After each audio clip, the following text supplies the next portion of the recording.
The remake of the first Resident Evil game is exactly what we all wanted to experience for a remake of the original.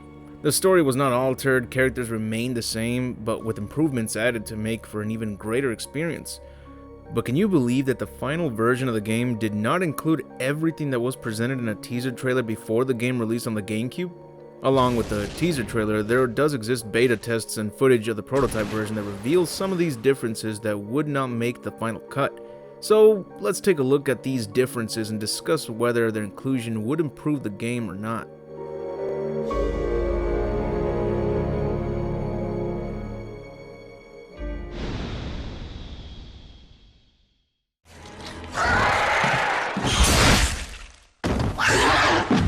Here's one that I wasn't aware that actually existed in the remake but got removed. The removal of the STARS member's head. Just like with the original RE1, hunters can decapitate you, but for some reason in the remake, if a hunter performs the decapitation move, your head won't get torn off. Now it just looks like the hunter performed a samurai anime finishing move. It's baffling, not only because it was in the original, but because they actually programmed it to occur if the hunters landed a one-hit kill on you. What they should have done was allow you to choose whether you want the gore to be toned down or not. It's not going to feel like an upgrade if things are removed. Kind of ironic because this game is highly adored by the fans since it took the original and included everything that made it a fantastic survival horror experience, and they included more to the story. A lot of players may not have noticed this if they managed to survive every encounter that can end in a gruesome fate, especially if you always had a grenade launcher or magnum when it came to taking down groups of hunters. But in the original, every game over ends with your character covered in blood. So it's gonna be somewhat noticeable that there's a lack of blood when your character dies in the remake. I guess the best way to approach this nitpick is by not dying? The next noticeable difference is with the enemy placements.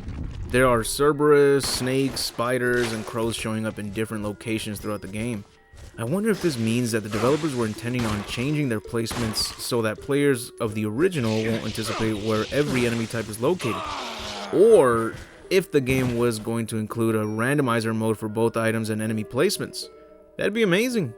I wouldn't mind running into random enemies right away, such as giant spiders breaking through a window in place of the Cerberus, or the Chimera appearing at the guardhouse or mansion, because once again, that just adds a ton of replay value to the game. Speaking of placement locations, the crows appear to have different specific placements outside the mansion, like in the forest leading towards the cabin where Lisa Trevor appears in. I like these placements because we really should have seen a lot of crows throughout the forest, including packs of Cerberus. I mean, after all, they are the reason why the STARS members chose to hide inside the Spencer mansion. I think it would have worked well to include the two types of enemies in the same area, because crows won't attack you unless you fire your weapon, and it's possible to avoid the Cerberus as well by walking from a distance around them. So it would add to a tense situation where you're contemplating on whether you should try to sneak around them, or if you should take your chances with trying to eliminate them all before they get the drop on you. In the experimental video background of the prototype, they demonstrate the beautiful visuals that come with the remake's background designs, and they reveal this burning building that does not appear in the final version of the game. The quality of the video is at a very low resolution, so it's hard to tell if it's an existing area but shown at a different angle or close-up view. But when there are so many details added to each background, you wouldn't think that the devs would actually get rid of it entirely, right? Here we get a different angle of the room in the first floor with a birdcage. This was likely done to demonstrate the lighting and shadow effects of the weather. And this one, I can't tell if it's an existing area with a different camera angle. I know it had to be used to demonstrate the water effects dripping down from that angle. I mean, looks visually impressive. But what really shocks me is this example right here. Where is this? Is this what the pathway to the cabin originally looked like? Or is it possible that we were getting another location to explore around the opposite side of the cabin? What's even more surprising is that it's raining. We never got to explore outside while it was raining. And as you can see from this low resolution clip, it looks visually stunning. The only time we ever got to be outside while it was raining was in Resident Evil 0, but only when you climb above the train, and that's it. I love what they did with the visuals and details on these backgrounds, and I love the rain effects, including of course the Arklay Forest. I wanted more of explorations when it came to the surroundings of the mansion, so my curiosity is off the charts when it comes to this one background right here. Why remove it if it's the only time we'd get to explore outside while it rains. It really bites not to see this get utilized, especially since we only have this game and Resident Evil 0 for these specific backgrounds and fixed camera angles to look at. There are a couple more locations shown that have some slight differences in them, such as the location with the Crimson Head prototype, but these were the main ones that caught my attention, and I wanted to mainly discuss those ones.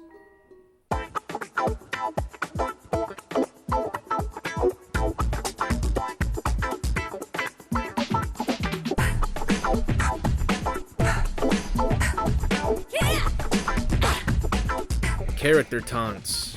I guess at one point the devs decided to give Jill and Chris a taunt animation. Only Jill's taunt was revealed, and again, I gotta ask, why remove it? If it only adds to the game without messing with the story, then it should have been kept, especially if it demonstrates a part of the character's personality. In one of the beta clips, we're shown Chris using the flamethrower in the Arclight Forest, which cannot be possibly done in the final version because you don't pick up the flamethrower until you reach the underground caves. But my guess is that this was done here to demonstrate the particle effects with the background.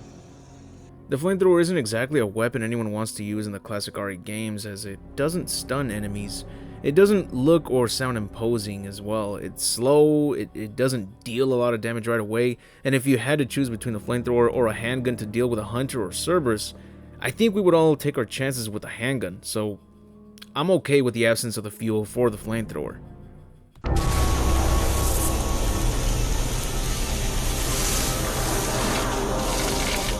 The laser gun. This is a weapon I would have deeply enjoyed using as part of the game's replay value. And that's what it looks like to me, a weapon that's not necessarily part of the story, but instead a special weapon you unlock for obtaining an A rank or an S rank. Now, according to the Resident Evil fandom site, the laser gun was only created to test particle effects in the backgrounds, and in the trial edition of the game, they used the flamethrower as a placeholder. So maybe they didn't even create a model for the laser gun itself, but again, I can see this as an unlockable special weapon, like how Resident Evil 4 on PS2 included an unlockable laser gun, or how Silent Hill 3 included an unlockable lightsaber. When you unlock these kinds of special weapons after completing the game under certain conditions, it results in a fun way to expand on the replay value. Like with multiple character costumes, I can never hate on that, unless they're just too damn ridiculous. It's a real shame that we didn't get some of these things shown in the prototype versions of the Resident Evil 1 remake, but honestly, the game is already a perfect experience without these removed features. So I'd be lying if I said that the game needed these. It would have been great to include them, but if anything, this just gives me another reason to love the original version. And I'm grateful for what we got with both the original and the remake. Let's just be very thankful that we got this remake, and not a reimaginary version where Wesker immediately reveals that he's a traitor as soon as they enter the mansion, or a vast removal of enemies, like no Chimera, or crows. Heck, I wouldn't doubt that they'd remove Lisa Trevor just so they could use the excuse of, we're trying to be exactly like the original was, since that one did not include Lisa Trevor, right? And we all know that that's just an excuse for, we didn't want to put the effort in. That's it for the video. If you enjoyed the video, hit the like button to give this video a chance to grow. I'd like to thank all my Patreon supporters for their impeccable generosity. Your support means a lot to me, and you are part of the reason why I try to make the best content that I can. And if you like this content, check out the rest of my channel. You'll find more entertainment from separate franchises I like to cover, such as Mortal Kombat, Dragon Ball Z, Celebrity Deathmatch, Men in Black, The Mask, Batman comics, The Terminator, TMNT, Dino Crises, Resident Evil, and more. If you're a Patreon supporter, check out my exclusive videos such as the Gantz content. And if you'd like to show your support, go to my Patreon and support the channel, which is only $1. Sacrifice that McChicken for extra quality content, my friend. But anyways, I'll see you all in the next video, and remember to have an awesome day.